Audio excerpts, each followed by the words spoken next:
I have been having a lot of discussions recently about expats and refugees, people who arrive here in the UK and for whom English isn't the first language. And some of them have very basic skills, but others already have a very good level of English. But something's not landing. And I know exactly where they are and what they mean because I've been there. So I'm talking about the people who already speak English at an intermediate to advanced level. They've learned English academically in their home country. They sometimes even have, they sometimes are degree educated, and so they've studied English for a very long period of time. On paper, they're great. Listening skills, okay. Reading and writing skills, pretty excellent. But, oral communication, spoken production, spoken interaction, that's not great. And so what happens when they need to go and get a job? Their confidence completely drops and they can't actually get a job they want. So they end up doing, low paid jobs, low skilled jobs, and there's nothing wrong with that, but it's not where they should be. And for me, when I hear them, it brings me back 25 years, because I've actually been in the UK now for 25 years.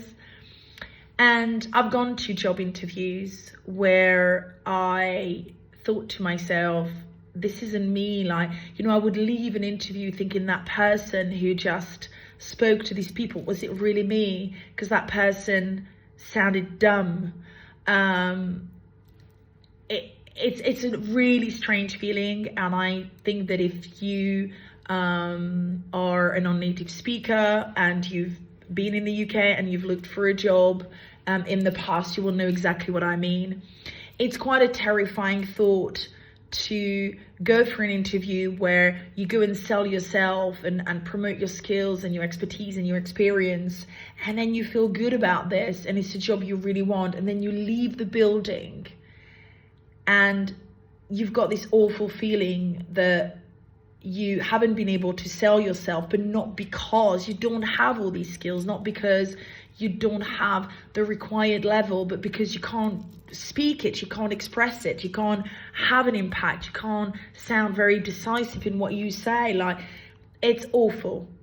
And that absolutely kills your confidence because you think you're not particularly intelligent, and that's how I felt. When I arrived in the UK 25 years ago, my level of academic English was pretty good.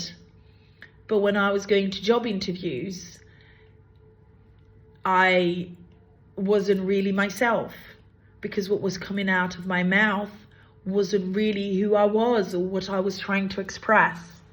So the course that we'll be running at our Windsor School next month is very much for you, if that's where you are. Hopefully we've got courses like this coming as well at our Newbury School.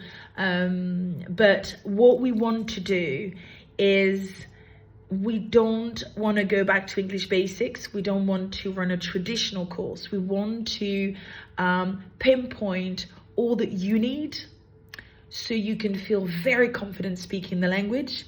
And it doesn't have to be work. I'm using work because that's what I hear a lot. And from my own personal experience, I know that that's where I felt I was failing. And that's where, my confidence was most affected. But it doesn't have to be about work. For some people, it's about having a really good conversation with the teachers at their children's school. For another lady who spoke to me last week, it's saying, I don't want my husband to be around every time I have an important meeting.